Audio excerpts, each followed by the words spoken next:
Good morning students. आज हम करेंगे बेटा फर्स्ट चैप्टर है हमारा सेट्स। हमारे लिए नया है लेकिन फिर भी हम इसको बिल्कुल आसान तरीके से करेंगे, बिल्कुल ध्यान से देखिए आप, ठीक है। तो इसमें सेट की सबसे पहले डेफिनेशन आती है कि सेट होता क्या है, ठीक है। तो सेट क्या होता है बेटा? It is a well defined collection of objects. Objects की वेल डिफाइंड कलेक्शन होती है। मतलब देखो यहाँ पे हमें ऑब्जेक्ट्स भी क्लियर हो गया, कलेक्शन से भी समझ में आ गया, लेकिन हमारा यहाँ पे नया वर्ड क्या है? Well defined. मतलब जो भी हमने ऑब्जेक्ट्स लिए हैं वो वेल डिफाइंड होने चाहिए। मीन्स इसका पहले एक एग्जांपल लेते हैं, फिर आपको वेल डिफाइंड बिल्कुल अच्छे से क्लियर हो जाएगा कि वेल डिफाइंड वर्ड क्या मीनिंग देता है। जैसे मैंने आपको बताया, all prime number less than 10। 10 से छोटे आपको सभी प्राइम नंबर लिखने हैं। तो सभी को पता है कौन कौन से प्राइम नंबर होते हैं। तो पहले हम देखेंगे कि प्राइम नंबर की डेफिनेशन क्या है, ठीक है। कोई नंबर जो 1 और खुद से ही डिविजिबल हो। तो यहाँ पे 2, 3, 5, 7 ये सभी प्राइम नंबर है लेस देन 10। अब ये क्वेश्चन हम किसी से भी पूछेंगे तो यही आंसर हमारा एक एग्जैक्ट आंसर आएगा। मतलब सभी से पूछेंगे तो सभी यही आंसर करेंगे, ठीक है।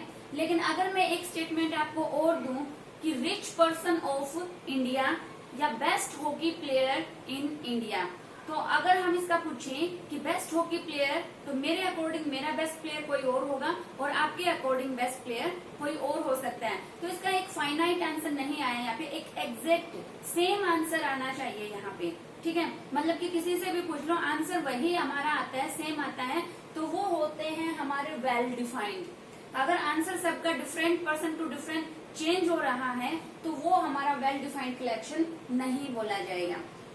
अब यहाँ पे इसका आंसर किसी से भी हम पूछेंगे कि लेस देन 10 हमें प्राइम नंबर्स बताइए, तो सभी का आंसर यही होगा, ठीक है। तो ये वेल डिफाइंड है। और अगर हम ये पूछे कि बेस्ट क्रिकेटर, आपका फेवरेट क्रिकेटर कौन है, तो सबका अपना अपना ओपिनियन अलग होता है, तो वो आपका वेल डिफाइंड कलेक्शन नहीं बनेगा वहां पर।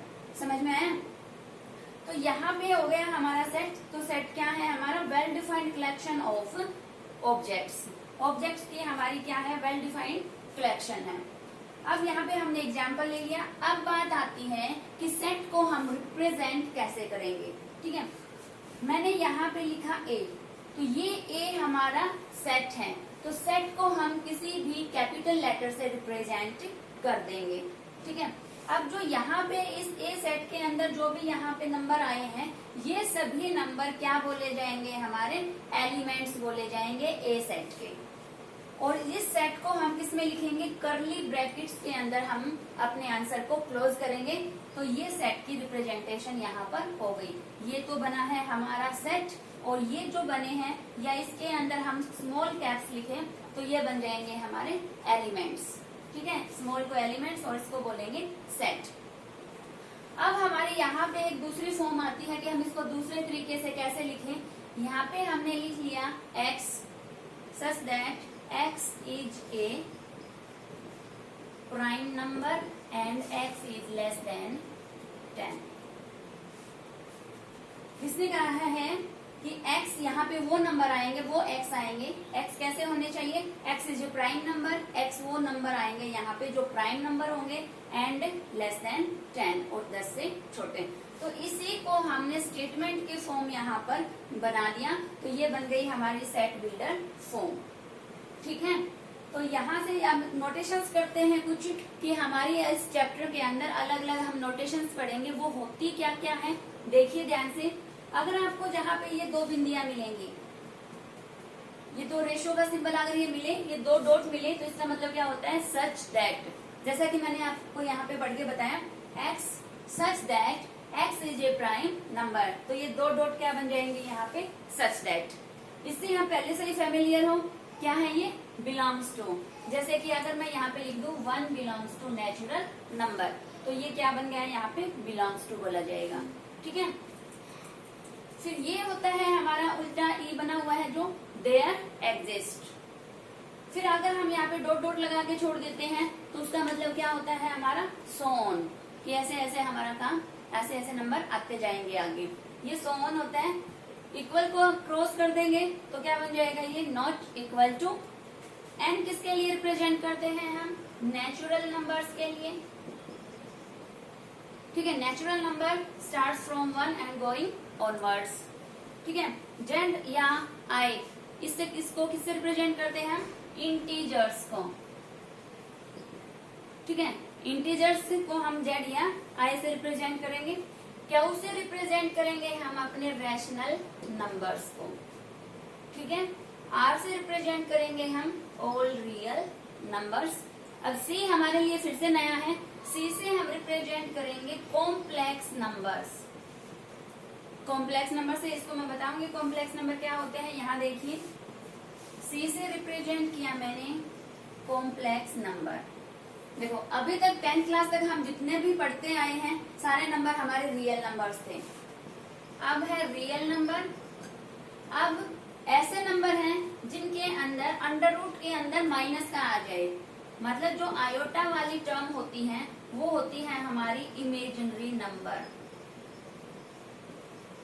इमेजिनरी नंबर कौन से होते हैं? जिनके अंडर रूट के अंदर माइनस आ जाता है वो इमेजिनरी नंबर होते हैं, मतलब जिसके साथ में आयोटा लगा हुआ हो वो हमारे इमेजिनरी नंबर। अब कॉम्प्लेक्स नंबर क्या होता है? रियल और इमेजिनरी का सम, मतलब हमारा यहाँ पे मिलेगा 7 + 3 आयोटा। इस टाइप से कोई अगर नंबर है जिसमें रियल पार्ट भी है और इमेजिनरी पार्ट भी है तो वो बन जाएगा हमारा कॉम्प्लेक्स नंबर। इफ, इसका क्या होता है? If and only if. इसका मतलब है कि अगर P Q को इम्प्लाइज करता है तो Q वापिस किसको इम्प्लाई करेगा? P को करेगा, और इसको हम लिखते हैं P if and only if Q। अगर P है तो Q है और Q है तो वापिस P है, ठीक है। जैसे कि अगर हम कोई थ्योरम करते हैं 10th क्लास में तो फिर हम क्या करते हैं? P से हम Q निकाल के आए, वापिस Q से अगर हम P को निकाल देते हैं तो वो इफ एंड ओनली इफ की कंडीशन वहां पर हो जाती है। इसको पढ़ते आए हम, क्या बोलते थे इसको? This implies. ये क्या है हमारा? V अगर बना हुआ है तो ये हो जाएगा हमारा किसका सिंबल है? ये और के लिए। अगर उल्टा A बना हुआ है तो ये हो जाएगा हमारा फॉर ऑल।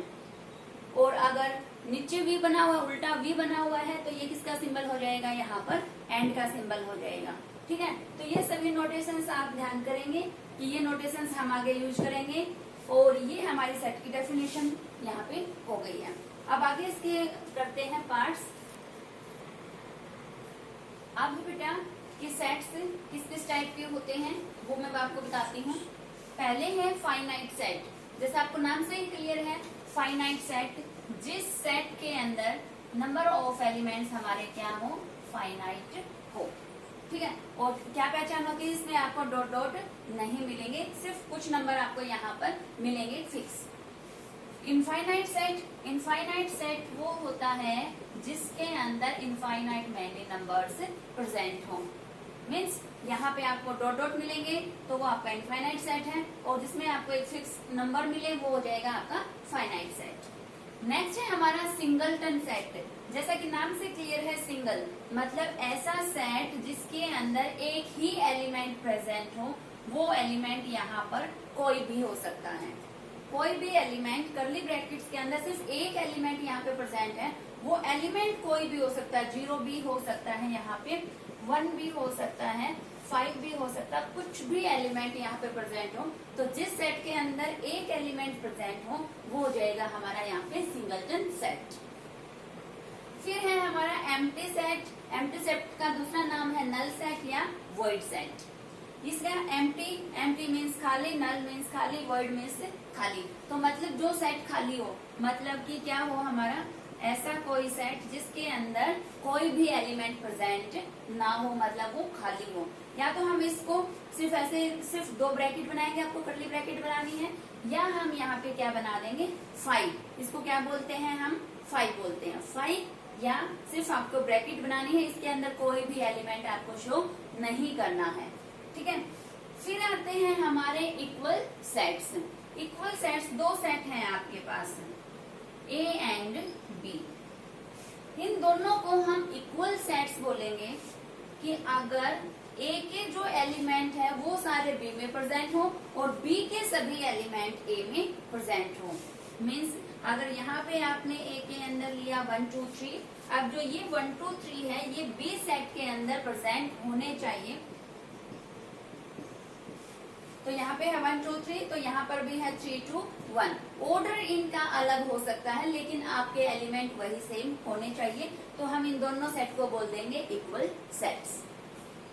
फिर आता है cardinal number of A set. कोई हमें सेट दे रखा है, उसका कार्डिनल नंबर, कार्डिनल हम पहले ही निकालते हैं। कार्डिनल क्या होता है? नंबर ऑफ एलिमेंट्स उसमें बताना। जैसे कि हमारा ये ए सेट था 1 2 3, तो इसकी कार्डिनलिटी देखेंगे तो यहाँ पे लिखेंगे n से cardinal number of the set ए। तो इसमें इसकी कार्डिनलिटी क्या हो जाएगी? इसमें टोटल नंबर ऑफ एलिमेंट्स जितने हैं वो इसकी कार्डिनलिटी हो जाएगी। तो इसमें 3 एलिमेंट है तो n a क्या हो जाएगा? 3 हो जाएगा यहाँ। फिर आता है लास्ट हमारा इक्विवेलेंट सेट। 2 सेट हैं उनको हम इक्विवेलेंट सेट बोलेंगे अगर इनकी कार्डिनलिटी सेम हो जाए। ठीक है, नंबर ऑफ एलिमेंट्स अगर दोनों में सेम है, मतलब एन ए, मतलब ए सेट है, ए सेट के अंदर है 1 2 3 और जो बी सेट है उसके अंदर है A B C. Element equal है या नहीं वो अलग बात है, ये इक्वलिटी में आएगा कि 2 सेट इक्वल है तो नंबर ऑफ एलिमेंट्स यहाँ पर 3 है तो वही 3 यहाँ पर होने चाहिए। लेकिन जब हम इक्विवेलेंट की बात करते हैं तो यहाँ पर 3 है तो वहां पर भी 3 होने चाहिए। सेम है या नहीं है ये यहाँ पे मैटर नहीं करेगा। तो यहाँ पर सिर्फ कार्डिनलिटी देखेंगे कि अगर 2 सेट्स की कार्डिनलिटी सेम है तो वो दोनों सेट क्या हो जाएंगे? यहाँ पर इक्विवेलेंट सेट हो जाएंगे। तो यहाँ पे एन ए 3 है और एन बी भी क्या है? यहाँ पे 3 है। ठीक है, समझ में आया? अब हम करते हैं इसके ऊपर बेस्ड क्वेश्चंस। एक्सरसाइज लेते हैं बेटा। एक्सरसाइज आपकी 1.1। फर्स्ट सम में आपको कुछ स्टेटमेंट्स गिवन है। स्टेटमेंट्स देखकर आपको ये बताना है कि ये सेट बनेगा या नहीं बनेगा। तो आपको क्या देखना है? मैंने आपको पहले ही बता दिया कि अगर सबका आंसर एक ही है, मतलब कि वो क्वेश्चन पूछ लो। पहली स्टेटमेंट जैसे इसमें दे रखी है, पहली statement the collection of all the months of a year beginning with the letter J. कि साल में जितने 12 महीने होते हैं तो जो जे से स्टार्ट होते हैं मंथ के नेम वो आपको बताने हैं। तो सभी वही बताएंगे जो जो जे से स्टार्ट होते हैं, तो सभी का आंसर यहाँ पे सेम आएगा। तो ये क्या बन जाएगा? हमारा सेट बन जाएगा। सबको क्लियर है कि मतलब वो क्वेश्चन पुट कर लीजिए। जो स्टेटमेंट आपको दे रखी है उसको क्वेश्चन समझ लीजिए क्योंकि आपने क्वेश्चन किसी से पुट किया है। सभी उसका आंसर सेम दे तो वो सेट बन जाएगा। हम लिख देंगे कि इट इज सेट। अगर वो नहीं, सभी का आंसर सेम नहीं आ सकता तो हम उसको लिख देंगे कि ये सेट नहीं है। फिर नेक्स्ट क्वेश्चन लिया बेटा। नेक्स्ट क्वेश्चन में क्या है कि हमें ए सेट दे रखा है 1 2 6, इसमें नंबर्स हैं। आपको फिर यहाँ पे फिल इन द ब्लैंक्स दे दिया कि आपको क्या पुट करना है फिल इन द ब्लैंक्स में? बिलोंग्स टू, और ये किसका हो जाएगा? Does not belongs to. Clear है? तो अगर 5 इस सेट के अंदर है तो ये सेट को बिलोंग कर जाएगा। अगर ये इसके अंदर नहीं है तो इसमें नॉट बिलोंग्स टू का सिंबल आ जाएगा। तो 5 इसके अंदर है सेट के, तो ये क्या हो जाएगा? 5 बिलोंग्स टू ए। 5 ए के अंदर है। फिर है 8 तो इस सेट के अंदर नहीं है तो हम क्या लगा देंगे? 8 डू नॉट बिलोंग्स टू ए को बिलोंग नहीं करता है। ठीक है, नेक्स्ट आपका लिया रोस्टर फॉर्म और दूसरी होती है हमारी सेट बिल्डर फॉर्म। अब हमें स्टेटमेंट दे रखी है। देखो अगर ये स्टेटमेंट है तो ये है हमारी सेट बिल्डर फॉर्म हमें गिवन है और हमें आंसर लेकर के आना है नंबर्स की टर्म में, तो वो हो जाएगा हमारा roster form. Means roster form कौन सी होती है? ये जब आपको ऐसे नंबरिंग दे रखी हो तो ये रोस्टर फॉर्म है। और अगर आपको ऐसे स्टेटमेंट बना रखी है एक्स की टर्म में ऐसे दे रखा है तो ये कौन सी होती है? हमारी सेट बिल्डर फॉर्म होती है। समझ में आया कि जब आपको ये ऐसे स्टेटमेंट टाइप है तो ये सेट बिल्डर फॉर्म है। तो मतलब आपको सेट बिल्डर फॉर्म दे रखी है और आपको क्या बनानी है? यहाँ पे रोस्टर फॉर्म बनानी है, मतलब इनका आंसर आपको बनाना है। तो मैंने इसको ए सेट नाम दे दिया। इसमें क्या कहा है कि इसमें वो एक्स आएंगे such that x is an integer. X कैसे होंगे? इंटीजर होंगे। एंड और क्या होंगे यहाँ पे? x -3 से तो बड़ा और 7 से छोटे इंटीजर आपको लिखने हैं। तो -3 से बड़ा आएगा -2 -1 0 1 2 7।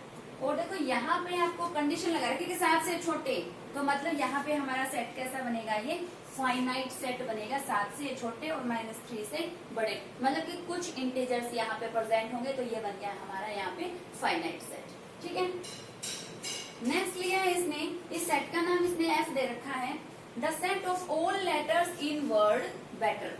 तो देखो बेटा, जब भी आपको कोई वर्ड दे रखा हो तो यहाँ पे हम इसको जब इसकी रोस्टर फॉर्म बनाएंगे तो एक तो कर्ली ब्रैकेट बनानी है सबको, सबसे पहले इसमें दे रखी हो या ना दे रखी हो, तो सेट जब भी लिखेंगे तो रोस्टर फॉर्म के अंदर ही उसके एलिमेंट्स प्रेजेंट होंगे। अब बैटर में जो डिफरेंट डिफरेंट लेटर है वो आपको लिखने हैं, जो रिपीटेड है वो आपको सिर्फ सिंगल टाइम यहाँ पे लिखने हैं। तो BETR कोमे से सेपरेट कर दीजिए, और जो डिफरेंट लेटर है सिर्फ वो यहाँ पर लिख देने हैं। तो ये बना दिया आपने इनकी रोस्टर फॉर्म। समझ में आया रोस्टर फॉर्म कैसे बनानी है। अब है आपका सेट बिल्डर फॉर्म बनानी है, मतलब आपको रोस्टर फॉर्म तो दे रखी है, हमें बनानी है सेट बिल्डर फॉर्म। तो इसमें आप लिखोगे, इस सेट का नाम मैंने ए दे दिया कि ए वो सेट है, यहाँ पे लिखा। अब देखो, सेट बिल्डर फॉर्म बनाने के लिए आपको एक फॉर्मूला बनाना पड़ेगा। ठीक है, कि उस फॉर्मूले में जब हम n की जगह पर कोई वैल्यू पुट करते जाएं तो उस फॉर्मूले से हमारे ये सारे आंसर्स आते जाएं। ठीक है, तो इसको देखो ये कैसे सीक्वेंस दे रखी है, 3, 6, 9, 12। तो कुछ आइडिया आया यहाँ से, क्या हो रहा है, ये 3 की टेबल है, मतलब 3 के मल्टीपल्स आते जा रहे हैं, 3 1 जा, 2 जा, 3 जा, 4 जा, इस टाइप से आ रहे हैं। तो यहाँ पे x लिखोगे, x सच दैट x कैसे आता जा रहा है कि कोई भी नंबर लिया आपने n, उसकी 3 से मल्टीप्लाई करते जाओ। n क्या है यहाँ पे, नेचुरल नंबर, क्योंकि 1 जा से स्टार्ट हुआ है ना, तो 1 तो कहाँ से स्टार्ट होता है, नेचुरल नंबर से स्टार्ट होता है। तो n नेचुरल नंबर पुट करते जाओ।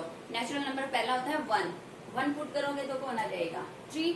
यहाँ पे 2 पुट करोगे तो 3 2 जा 6, 3 पुट करोगे तो 9, और 4 पुट करोगे तो 12। अब यहाँ पे देखो, क्योंकि ये फाइनाइट सेट है तो यहाँ पे हमें कंडीशन भी देनी पड़ेगी।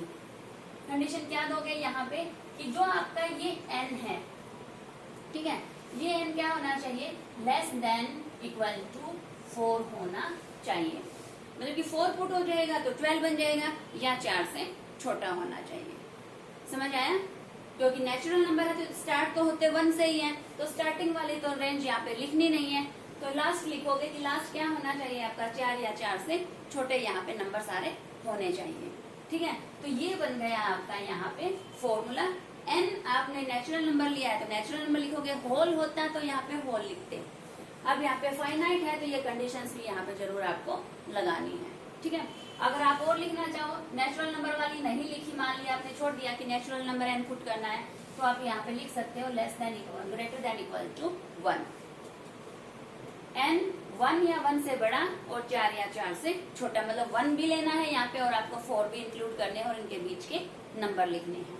ठीक है, अब इसको देखो, ये क्या है, 2 4 6 इस तरीके से बनता जा रहा है। और ये एक इनफाइनाइट आपको सेट दे रखा है। इनफाइनाइट सेट जब आपको दे रखा है तो हमें ये कंडीशंस इसके अंदर नहीं लिखनी, और अगर लिखेंगे भी तो कौन सी लिखेंगे, सिर्फ इनिशियल कंडीशन लिखेंगे, फाइनल तो हमें पता ही नहीं ना ये कहाँ तक जाएगा, तो इसकी लास्ट रेंज यहाँ पे नहीं लिखेंगे। तो ये क्या बन रहा है, इसका फॉर्मूला बनाओ, किस फॉर्मूले से हमारे सारे नंबर आते जाएंगे। ये क्या चल रहा है, ये है 2 की टेबल, 2 1 जा, 2 2 जा, 2 3 जा। तो यहाँ पे जो x है, सच दैट x कैसे आएगा, 2 का मल्टीपल हो जाएगा, और n क्या है यहाँ पे, नेचुरल नंबर है। सिर्फ इतना कह के छोड़ देंगे कि n नेचुरल नंबर पुट करते जाइए और आपके हर एक एलिमेंट आगे आता जाएगा। नेक्स्ट है 1 4 9। देखिए क्या दे रखा है, ये इस सेट का नाम दे देंगे पहले। अब देखिए जो ये नंबर है, ये नंबर किस फॉर्मूले से सारे नंबर आते जाएंगे, ये फाइनाइट सेट है। ठीक है, तो कंडीशंस लिखनी पड़ेगी, 1 है, 4 है, 9 है, और लास्ट में आपका 100 है। तो हम इसमें क्या करेंगे, ये क्या दे रखे हैं आपको, स्क्वायर्स दे रखे हैं। 1 है 1 का स्क्वायर, 4 है 2 का स्क्वायर, ठीक है, और फिर ये 3 का स्क्वायर, और ये लास्ट में किसका हो जाएगा, 10 का स्क्वायर। तो यहाँ पे हम क्या लिखेंगे, इसके अंदर वो x आएंगे, x क्या है हमारे यहाँ पे नंबर के स्क्वायर, n स्क्वायर, और यहाँ पे फिर हम लिखेंगे अपनी कंडीशन, n कहाँ से स्टार्ट है, 1 का स्क्वायर लेके चले थे, तो n 1 या 1 से बड़े और यहाँ पे लास्ट 10 है या 10 से छोटे। तो इस तरीके से हम सेट रिप्रेजेंट कर देंगे कि 1 से लेके 10 तक के स्क्वायर्स दे रखे हैं। तो यहाँ पे 1 इक्वलिटी मैंने लगा रखी है, 1 या 1 से बड़े, 10 या 10 से छोटे यहाँ पे। तो इस तरीके से हमने जो ये रोस्टर फॉर्म आपको दे रखी थी इन सभी को चेंज कर दिया सेट बिल्डर फॉर्म के अंदर, ठीक है। और यहाँ पे किया था रोस्टर फॉर्म में चेंज, सेट बिल्डर फॉर्म दे रखी थी और रोस्टर फॉर्म हमने इसकी बनाई थी, ठीक है।